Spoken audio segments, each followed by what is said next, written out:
خوش رہنے کے لیے ضروری ہے کہ دنیا کی محبت ختم کرے. جس کے دل میں دنیا کی ہوس ہے وہ خوش رہنے کے علاوہ دنیا کا ہر کام کر سکتا ہے. سمجھتے ہو؟ جب وہ دنیا کو مسافر خانہ نہیں سمجھے گا تو پاگل ہوتا رہے گا. ابے اس کے پاس پلاٹ آ گیا, ابے اس کے پاس گاڑی آ گئی, ابے اس کا امریکہ کا ویزا لگ گیا, ہم یہاں ٹھیلے بیچ رہے ہیں, ابے یہ سیدھا سیدھا بولو بھائی بھاڑ میں جائے. جب بحریہ ٹاؤن کے مالک کا جنازہ اٹھے گا تو میرے دوست نے 2 پلاٹ لے لیے تو کون سا تیر مار دیا؟ جو اونر ہے وہ مر جائے گا. ختم بھائی. تھوڑے دنوں میں ٹماٹر بیچو, رکشا چلاؤ, لینڈ کروزر میں گھومو, یہ تھوڑے دن کے کھیل ہیں, اس کے بعد ختم. قارون جب اپنے خزانوں کے ساتھ مارکیٹ میں آیا نا, قرآن کہہ رہا ہے, قرآن نے تو مارکیٹ کا لفظ استعمال نہیں کیا, جب اپنے خزانوں کے ساتھ قارون مارکیٹ میں آیا ایک دفعہ پورے جاہ جلال کے ساتھ, پبلک نے جب اس کا پروٹوکول دیکھا اور خزانے دیکھے, اس کا لباس, جب بڑا آدمی جا رہا ہوتا ہے نا بڑی عزت دی جاتی ہے, تو بے وقوف لوگ رالیں ٹپکانا شروع کرتے ہیں, یا لیت لنا مثل ما اوتی قارون. احمقوں اور بے وقوفوں نے کہا ہائے کاش ہمارے پاس بھی ایسی دولت ہوتی جیسی قارون کے پاس. کیا پروٹوکول ہے بھائی اس کا. تو قرآن کیا کہتا ہے؟ علم والوں نے کہا ویلکم, برباد ہو جاؤ, تمہارا ناس ہو جائے. جب انسان بہت ہی الٹی بات کرتا ہے تو آدمی کہتا ہے تیرا ناس ہو, برباد ہو جائے, کہ بیکار باتیں کر رہے ہیں بیٹھ کے. کیا کہنے لگے؟ ویلکم, تباہ ہو جاؤ. یہ ویلکم نہیں ہے, کیونکہ ایک جگہ کہیں ہم عربی گرامر پڑھ رہے تھے تو پرانے زمانے میں جب متحدہ حقیقی بنی تھی نا, وہ 90s کی بات ہے, تو ایک جگہ لکھا تھا ویلکم آفاق احمد. تو ہم عربی گرامر پڑھ رہے تھے, میں اس کو پڑھ رہا ہوں ویلکم آفاق احمد. اب ویلکم کا معنی تو بددعا ہے کہ تم تباہ ہو جاؤ. تو میں حیران ہوں کہ انہوں نے اپنے قائد کو گالی کیوں دی ہوئی ہے. میں وہاں کھڑا بس سوچ رہا ہوں کہ اپنا قائد بھی متحدہ حقیقی بنی تھی نا, تو وہ قائد بھی مانتے ہو آفاق احمد کو, اور تم کہہ رہے ہو اور گالی بھی دے رہے ہو تم تباہ ہو جاؤ. پھر کسی نے بتایا بھائی یہ ویلکم نہیں ہے, یہ ویلکم ہے. تو پھر ایک عربی ان دنوں میں آئے ہوئے تھے, وہ کہنے لگے لی سبیلی ہی چوک کدھر ہے. لسبیلا چوک کو کہہ رہے تھے لی سبیلی ہی چوک, وہ کہہ رہے تھے یہ لی سبیلی ہی چوک کدھر ہے. تو عرب اس طرح کی غلطیاں بھی کر رہے ہوتے ہیں. تو خیر, تو قارون کے خزانوں کو دیکھ کر بے وقوف لوگ کیا کہنے لگے, یا لیت لنا, ہائے ہائے ہائے کاش ہمارے پاس بھی ایسا جاہو جلال ہو, ایسی گاڑیاں ایسی سواریاں ہوتی. تو اللہ فرماتے ہیں جو علم والے لوگ تھے انہوں نے کیا کہا, ویلکم, تمہارا ناس ہو, برباد ہو جاؤ تم. کیسی باتیں کر رہے بے وقوفوں والی. ثواب اللہ خیرون, اللہ جو نیک عمل پہ بدلہ دے گا وہ اس سے کئی گنا بہتر ہے. تو کبھی تمہاری رالیں کسی نیک عمل کو دیکھ کے تو ٹپکی نہیں ہے کہ وہ روزے رکھ رہا ہے, وہ صدقہ کر رہا ہے, تو رال ٹپکے یار کتنا کما رہا ہے. یہ ٹپک کس پہ رالیں رہی ہیں؟ جو عیاشی کر رہا ہے. تو یہ عیاشی تو تھوڑے دنوں میں ختم ہونے والی ہے. اور قارون اب مارکیٹ سے شارٹ ہو گیا کہ نہیں ہو گیا؟ کہاں گیا اس کا جاہو جلال؟ تو قبر بھی نہیں ملتی, قبر بھی نہیں ہے, زمین میں دھسا دیا اللہ نے, ایسا دھسایا حدیث میں آتا ہے قیامت تک دھستا ہی رہے گا. موسیٰ علیہ السلام نے اسے کہا زکات دے, اللہ نے تجھ پر احسان کیا ہے, تو جیسے اللہ نے تجھے دولت دے کے احسان کیا تو اللہ کی مخلوق پہ احسان کر, تو بھی مخلوق پہ خوب خرچ کر.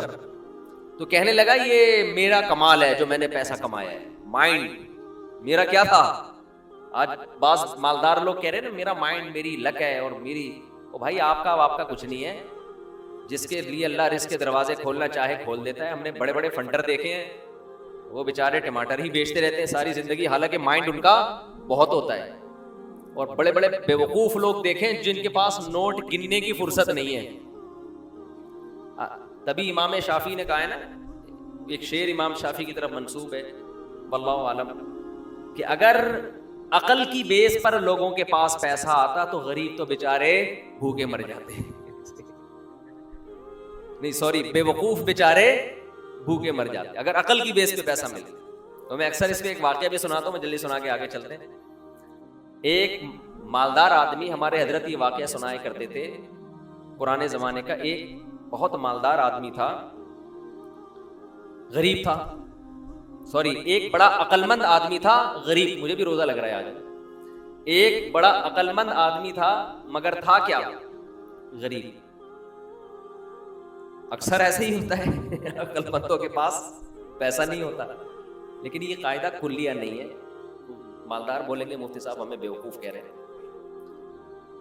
تو اس نے دیکھا کہ ایک آدمی بڑا مالدار تجارت کا سامان لے کے جا رہا ہے, بے وقوف اتنا ہے کہ اونٹ کے ایک طرف چاول کی یا جو بھی امپورٹ کر رہا ہوگا جو بھی چیز, اس کی بوریاں لادی ہوئی ہیں, اور بیلنس برابر کرنے کے لیے اونٹ کے دوسرے طرف ریت کے بورے رکھے ہوئے تاکہ بیلنس کیا ہو جائے.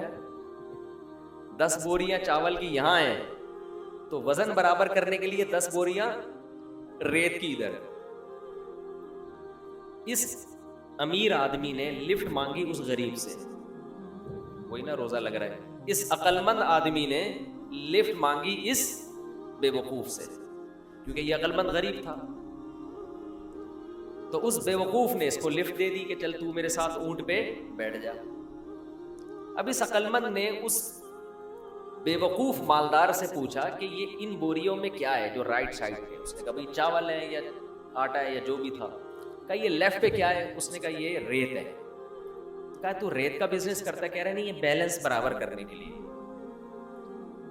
اس عقل مند نے اس سے کہا کہ بے وقوف آدمی, 10 بوریاں اگر یہاں ہیں تو 5 بوریاں ادھر کر دے, اس سے بیلنس کیا ہو جائے گا.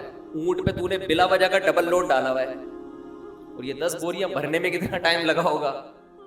تو بے وقوف آدمی تو یہ کر لے نا کہ 5 یہاں کر دے اور 5 وہاں کر دے. اس نے کہا یار یہ تو بڑی لاجک کی بات کی ہے. نیچے اترا, اپنے مزدور کو جو بھی ہوگا اس کے ساتھ اس کو بولا بھائی بوریاں ہٹا, 5 چاول کی بوریاں یہاں کر دے اور 5 یہاں. اونٹ کی سپیڈ بھی تیز ہو گئی اور اونٹ کو بھی سکون کا سانس آیا, بڑا خوش. اب اس غریب آدمی سے اس بے وقوف نے انٹرویو لینا شروع کیا کہ تو کرتا کیا ہے. اس کا خیال تھا کہ یہ تو ارب پتی ہوگا جو اتنا عقل مند ہے, جس نے مجھے اتنے اچھے مشورے دیے. یہ خود کیا ہوگا, یعنی اب میرے جیسے بے وقوف کے پاس اتنا پیسہ ہے تو اس عقل مند کے پاس تو اس کی تو ملیں چلتی ہوں گی نا.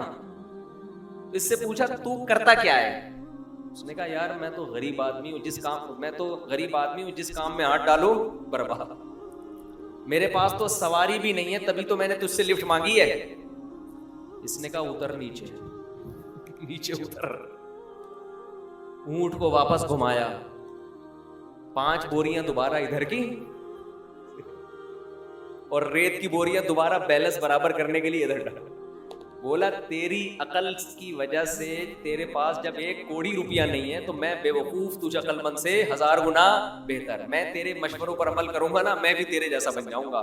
مجھے اپنے اسٹائل سے چلنے دے جیسا چل رہا ہوں. سمجھ رہے کہ نہیں سمجھ؟ میں جیسے اپنے اسٹائل سے چل رہا ہوں مجھے چلنے دے. اگر تیرے مشورے پر عمل کیا نا میں بھی تیرے جیسا غریب ہو جاؤں گا. لو كان بالحيل الغنى لوجدتني بنجوم اقطار السماء تعلقي.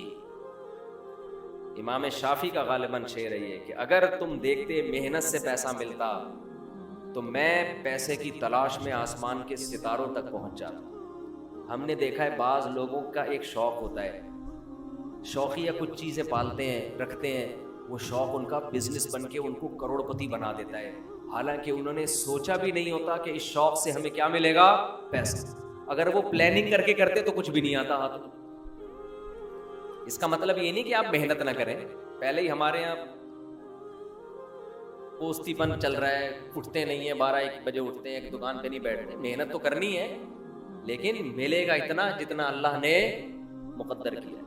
تو میں وہ عرض کر رہا تھا کہ نبی صلی اللہ علیہ وسلم نے جو مثال دی ہے نا کہ 2 چیزیں جوان ہوتی ہیں تو وہ 2 برائیوں سے مراد صرف 2 نہیں ہیں, بلکہ جو بھی بری خواہشات ہیں بڑھاپے میں کم ہونے کے بجائے بڑھتی. اسی طرح اچھی خواہشات اگر جوانی میں اچھی عادتیں ہیں تو بڑھاپے میں وہ اچھی عادتیں کم ہونے کے بجائے جوان. اگر آپ کو جوانی میں اللہ سے محبت ہے, بڑھاپے میں یہ محبت اور زیادہ بڑھ جائے گی. جوانی میں دنیا کو مسافر خانہ سمجھتے ہو, دل نہیں لگاتے, بڑھاپے میں بالکل لفٹ کرانا چھوڑ دو. ہم نے دونوں طرح کے بوڑھے دیکھے ہیں, سخی بھی اور کنجوس بھی. جو سخی ہوتے ہیں وہ بہت سخی ہوتے ہیں کیونکہ وہ جوانی میں سخی ہوتے ہیں نا, تو یہ سخاوت بڑھاپے میں ان کی بہت زیادہ بڑھ جاتی. پھر وہ جاگیروں سے دل لگانا بالکل چھوڑ دیتے ہیں، بالکل چھوڑ دیتے ہیں. اور جو کنجوس ہوتے ہیں نا جوانی میں، بڑھاپے میں اللہ کی پناہ آدمی کانوں کو ہاتھ لگا، نوٹ نظر نہیں آ رہے ہوتے، ایسے ایسے گن رہے ہوتے ہیں بیٹھ. یہ میں نے بھی اپنی آنکھوں سے دیکھا ہے. نظر نہیں آ رہا نوٹ، دیکھ رہے ہیں یار کم تو نہیں پڑ گیا، یوں کر کے نا چیک کر رہے ہیں کہ اس میں اصلی ہے. ابے اب تو نقلی بھی ہے تو کیا کرنا ہے؟ اب تو اگر نقلی بھی ہے تو اپنے دانت نہیں ہے کھانے کے لیے، پیٹ میں آنت نہیں ہے کھانے کے لیے، چبانے کے لیے دانت نہیں، کھانے کے لیے آنت نہیں، تو اصلی نقلی کا رہ کیا گیا؟ شوگر کے آپ مریض ہیں، مٹھائی آپ نہیں کھا سکتے. اب تو آپ کو بچے پال رہے ہیں، اللہ اللہ کرو، مصلے پہ ٹائم گزارو اور نکل لو پتلی گلی سے. اللہ زندگی دے سارے بوڑھوں کو، لیکن اب تو یہ سوچ ہونی چاہیے نا. نہیں جناب ایسے ایسے گر رہے ہوتے، اتنے لالچ، اتنی ہوس، دل، اور ایسا پراپرٹی میں دل لگائیں گے، ادھر پلاٹ. ایک بوڑھے کا فون آیا میرے پاس، غیبت اس لیے نہیں، کسی کو کیا پتا کس کی بات کر رہا ہوں، میرا خیال ہے 85 سال تو ان کی عمر ہو، اور 10 قسم کی بیماریاں. کہنے لگے، رو رہے تھے، میرے بیٹے کا کاروبار کا نقصان ہو گیا، گھر میں بڑے مسائل آ رہے ہیں، رزق کی تنگی ہے، میں بہت ٹینشن میں ہوں.